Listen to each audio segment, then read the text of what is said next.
Brother Kadash, want to start off by giving all praises to Yahweh Bahashem, Yahushai Bahashem, Rakakadash, double honors to the apostles and the elders, peace, blessings, and honors to all the brothers in this truth. You know, this is saying that it's satanic worship members, right? And they're in Illinois, Springfield, Illinois, at the state capitol building, and they're doing demonic worship right there, and this is in my city. And there's a little bit of backstory that I want to go through on that, but just watch this shit, man. I mean, look what Esau do, man. We invite you today to bring wisdom, justice, and rationality to these chambers. Equality, tolerance, compassion, empathy, critical thinking, personal liberty, the pursuit of knowledge, and the sacred these are the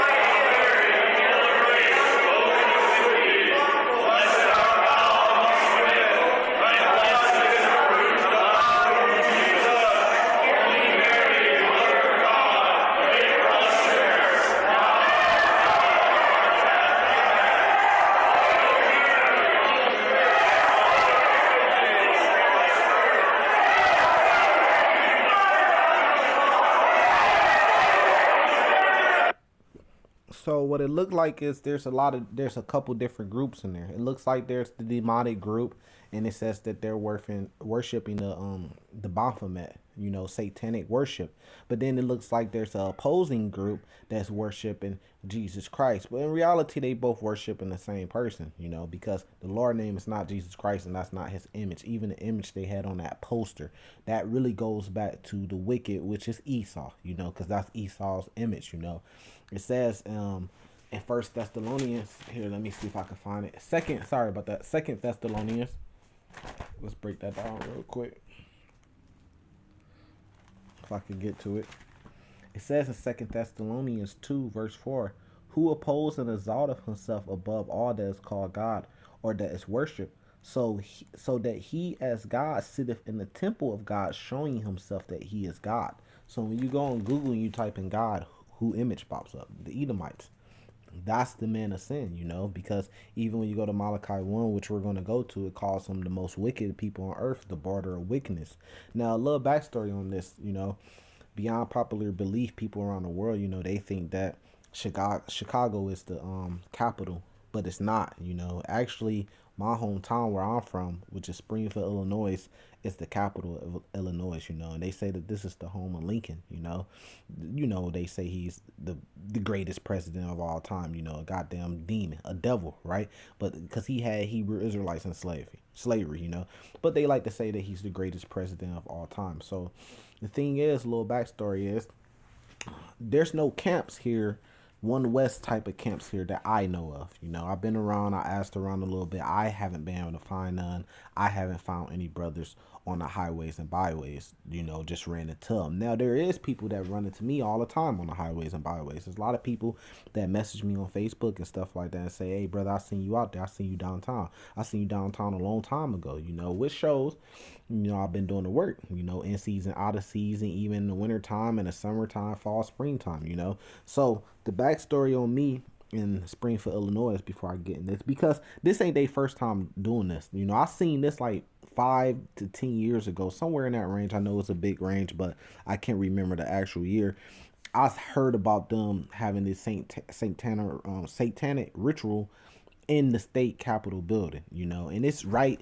The state capitol building is literally, and if you go through my videos, I did a camp down right at the Capitol. It was right in front of a statue of Abraham Lincoln, not the one with him sitting down where we do camp at, but the one with him standing up. I was down there by myself, and I was right in front of this same building. So this building is right around the corner from where I teach at. So the backstory is of course I came into the truth just like every other brother came into the truth. Watching the videos, started watching slave videos, started hearing about Hebrew Israelite videos, and then I got intrigued. Wait, we're the true Israelites, and then little by little you started to learn more. You started to watch more videos, which I wouldn't say just watching the videos is enough to go out there and teach, right? and the Lord put the spirit on you. I actually did not just go out there and teach after just watching videos and studying and stuff like that. I studied, right?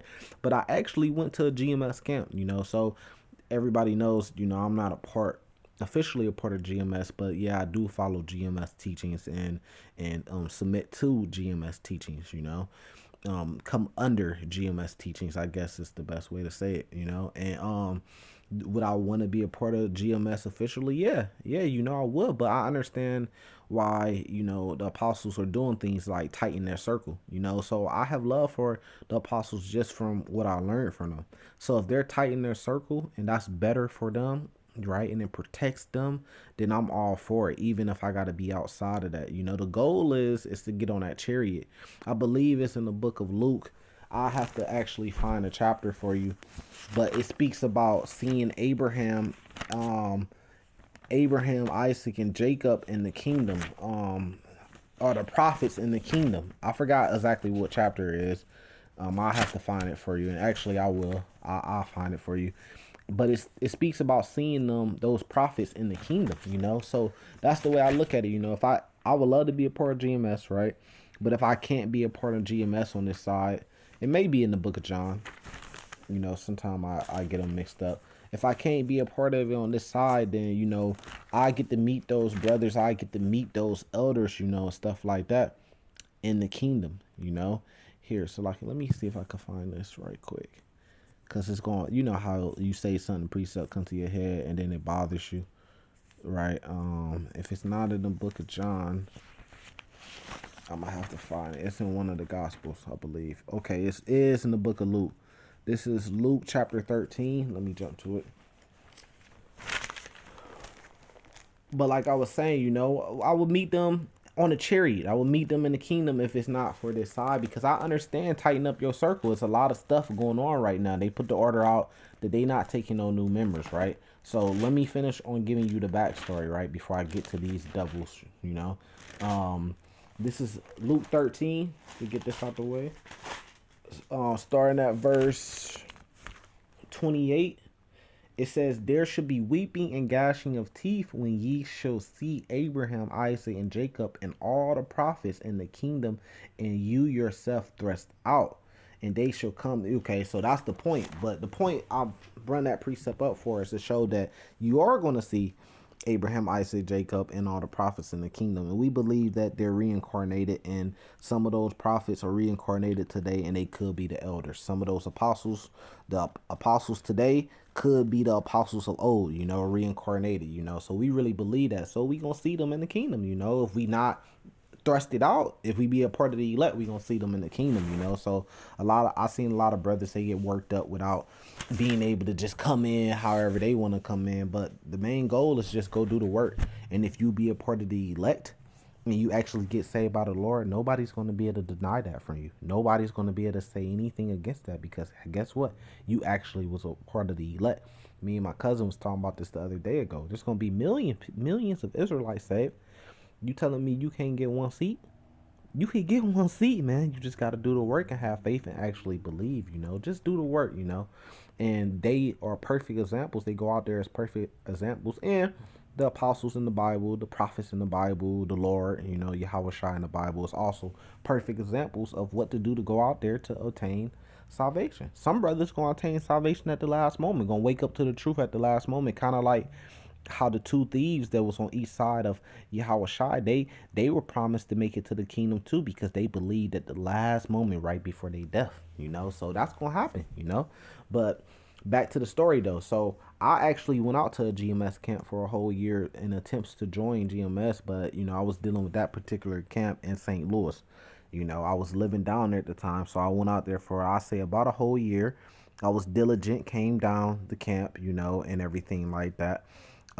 We had I don't even want to say like a falling out. We had some disagreements, some very petty, very, very, very petty, small disagreements. I mean, the disagreements were so small that it was like, it wasn't even no cuss words. But, the disagreement we had wasn't really the reason. I wouldn't say that's the reason why I left. I left because I moved back to Springfield. I had to move back to Springfield, so I was in the process of that, and I wanted to actually do more. So, all right, you know what, I keep it 100%, because only man that lie is man that fears something, that's in the fear of something. We only fear the Lord, but we respect our brothers and love our brothers at the same time because we fear the Lord, right? So the story is, um you would go to camp down there. I'm not saying anything bad about anybody. I'm just going to tell you from my experience, right? You go to camp, right, and it'd be 7 brothers, 8 brothers,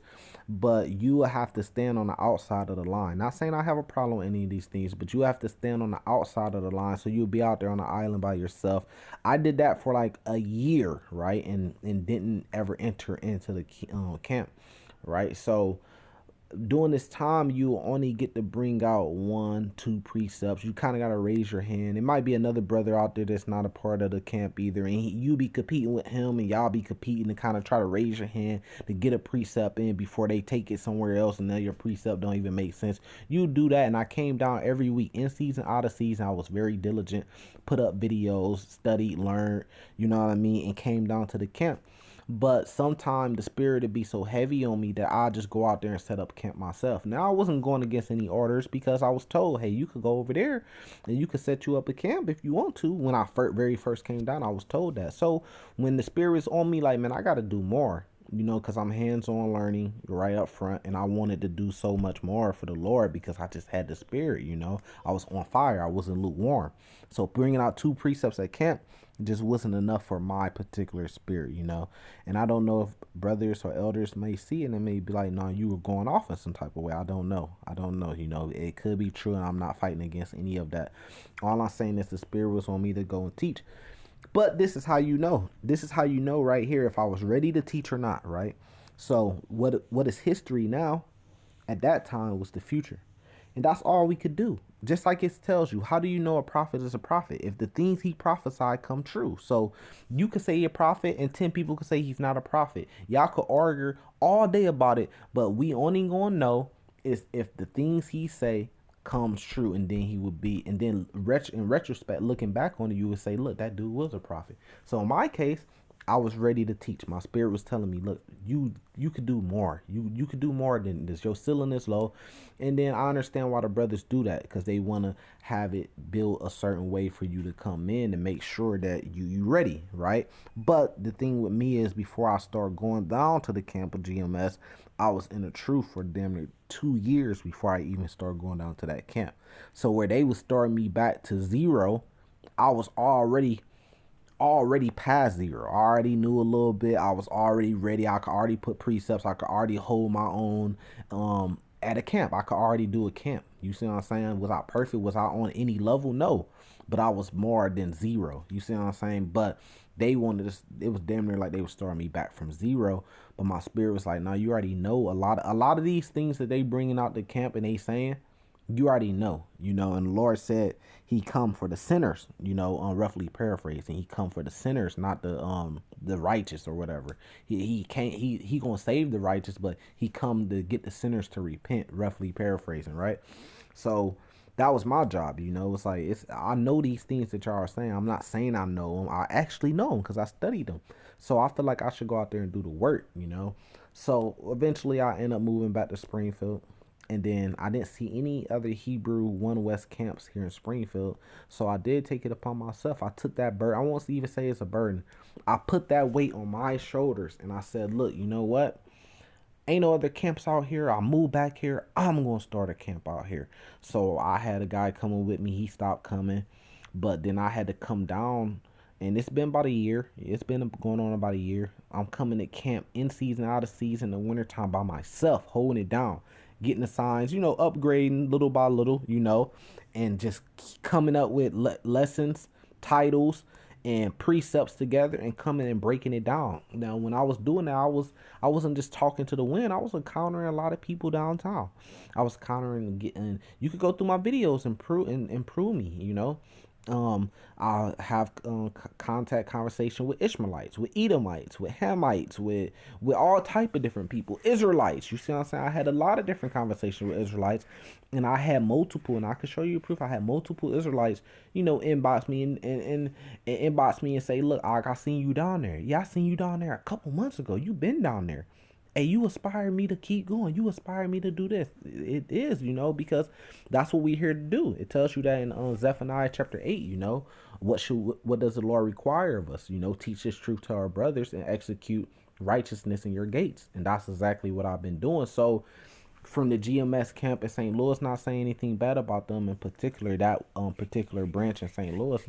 But the thing is, it was proven that I was ready, to teach, because that's all I've been doing ever since. And, the Lord been dealing with me, because who else is putting the spirit on me to go out there and study and put precepts and put lessons together? Now we have Konaya, what we call him Konai for short, Zealot, Zealot of the Lord, zealous of the Lord, to inquire of the Lord, right? To break it down. So now he's coming out there with me. He's been coming out for a couple camps, probably like somewhere between 5 and 10 camps he's been out there so far. But he's new in the truth, but he's studying, he's teaching. I be hearing him break down the truth to a lot of people that be asking. So he got that spirit on him, he got that zeal. He coming down the camp diligently.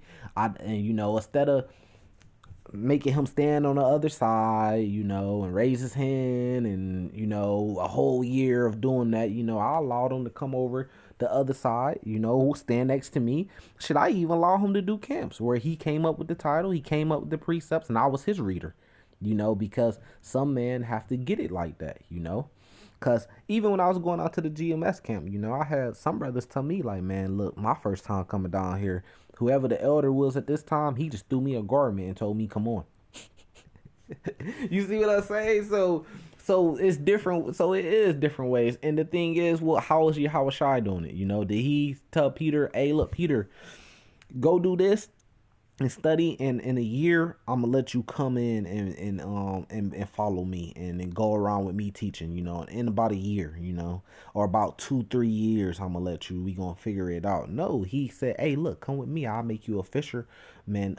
I'll make you a fisher of men, and he grabbed his brothers and stuff like that and brought them in, and they had to go do the work, because that's the times we in. We need all hands on deck. We need everybody on fire. So that's a little backstory of how I started my camp in Springfield, Illinois. And I would like to be officially part of GMS. But like I said, if not, the main goal is to be a part of the elect. My personal main goal is to be a part of the 144K of elect. That's my personal goal, and I'm doing as much as the Lord put on me to do. So that's just a little backstory of how I started the camp in Springfield, which wraps all the way back around to this video. This is happening in my town, Springfield, Illinois, which is the capital, which I put on my back because I'm doing the work out here. I grew up here, high school, middle school, elementary. So a lot of people know me, and a lot of people know me now for, hey, that's KD. He be into, they say that church stuff, or he's a Christian, or he be into the Bible, so that literally became my image. It's, yeah, that's KD. He be in the Bible. He be downtown teaching. A lot of people around town know that about me, and that's a great honor to be known for standing boldly for the Lord. Didn't it say in Wisdom Solomon chapter 5, those that stand so boldly for the Lord? So I feel like I'm doing my part here in my town. Now, maybe if I figure out what date they going, maybe I'll storm that motherfucker, maybe I'll storm it. And maybe I come in there, kick the door open, rip out the Bible, and confound everybody. And maybe we get it on camera or something like that before they kick us out. But yeah, this is in my town, so this hit home when I seen this. It's been a lot of stuff happening around here. Chariots been seen around here. There was just a sonic boom that came over Springfield. It woke everybody up. Shaked people's houses. People didn't know what it was, but it ended up turning out to be some type of jet that went 1,200 miles per hour just randomly. But of course Esau says that it was a test. Who knows if that fighter jet was trying to keep up with a chariot? Why would you randomly do that and startle people in 3 or 4 different cities? But of course Esau's gonna say it was a military test. Tested in the fucking test it over the ocean, test it in the desert or something like that. You gonna test it over people's houses? That tells me that no, it wasn't a test and something happened. But we never know what happened. Maybe it was running from a chariot. You know, I don't know. But we'll find, we'll know in the kingdom. We'll know all things in the kingdom. Let's leave it there. You know, but they very wicked, you know, and this how you know they don't have the truth, right? Because the precepts, but not just the precepts, the prophecies. You know, the prophecies, they not teaching the prophecies. And that's how you know a prophet is a prophet, and you know a prophet got the truth if his prophecies come true. The prophecies that they talking about, that shit ain't coming true. They could pray to Satan all day. But the thing about praying to Satan is you really in a trick bag, because in Isaiah 45, the Lord said he create darkness, he create evil, he create good and light. So really the Lord created Satan. So Satan ain't doing nothing but the Lord's work, which really got Esau in a trick bag while Esau's praying to him. But Esau is the wicked, and it makes more sense. I'd rather for Esau to come out and say we worship Satan than rather them lying, trying to say that they worship the Lord. I'd rather for them to just come out and say they worship Satan, you know, because that's their true colors. This is Hebrews chapter 12, verse 16. It says, lest there be any fornicator or profane person as Esau, who in one morsel of meat sold his birthright. So you know Esau's the first son, so he had the birthright, but he sold it to Jacob for the, it says one morsel of meat, right?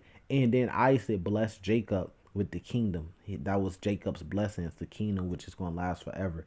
But Esau also got a blessing too, which was similar to his brother's Jacob, but he had his kingdom, his dominion, which is right now.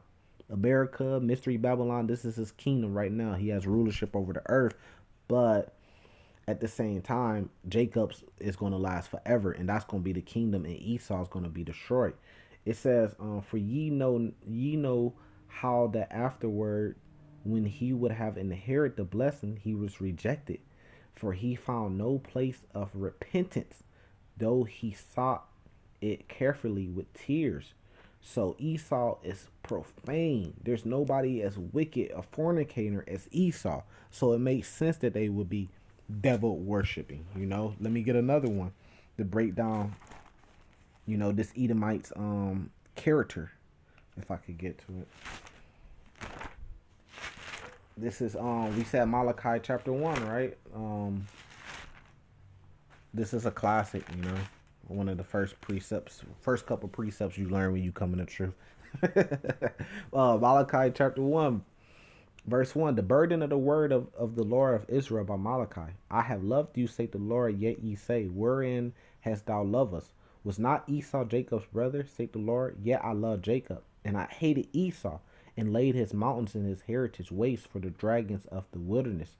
Whereas Edom say, we are impoverished, but we return and build the desolate places, which they did after the dark ages. They came back into power and they rebuilt, and then eventually down the line, you know, from the British, even the Germans was over here, the French, the Spaniards came over here and conquered, and all came together.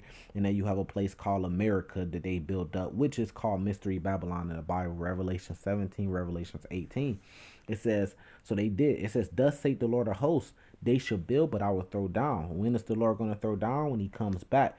But it's also called the second death by fire and brimstone, which is going to come by nuclear weapons and laser beams from chariots, and it could come by a lot of different things, but it's going to be by fire. We don't know what plagues the Lord is going to put on this place and destroy it, but we know that it's going to get hit with plagues.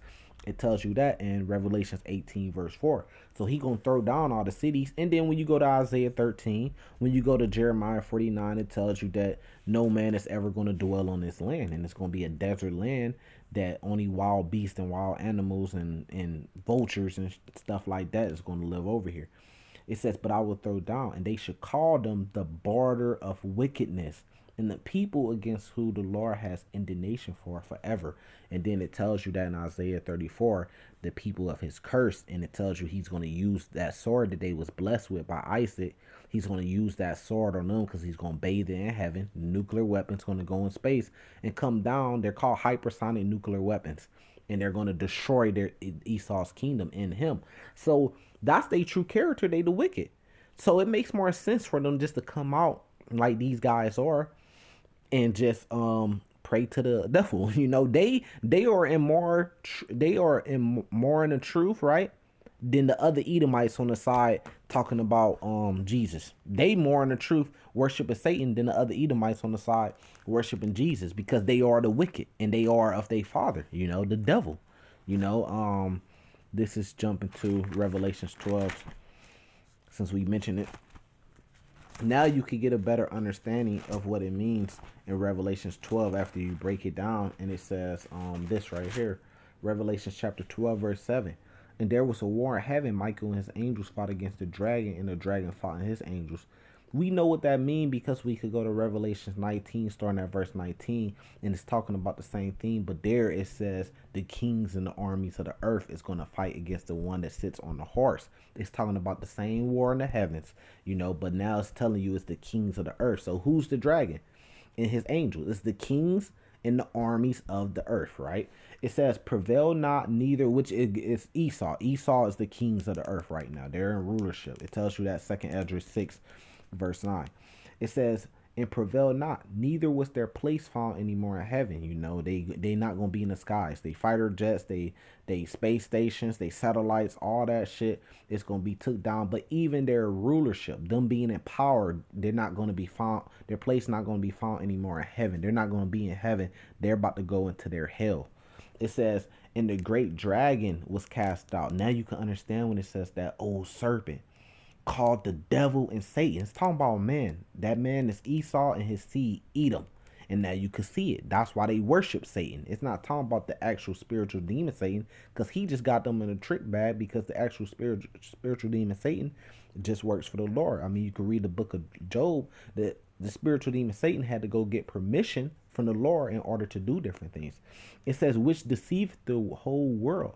He was cast out into the earth, and his angels were cast out with him. These are his angels, the fellow Edomites, his warriors, his military personnel, but all the Edomites, they going to be cast down with him. Then that's when you could break down Obadiah 1 and see how it all connects. And that you could connect it through the spirit, when the Lord is putting the spirit, when the Lord is dealing with you, and through great studying and great counsel, Proverbs chapter 1. So I'm gonna leave it there and say hopefully it's been edifying, interesting, a little backstory on me, so people just, because a lot of people probably look at me like, who is this guy? Like, he just popped up, he's just doing a camp, he just putting up videos, he's a complete stranger. So I give y'all a little insight on who Kadasha is. It ain't nothing, because it ain't nothing to hide. So with that, I'm gonna say salvation to the elect. Shalom.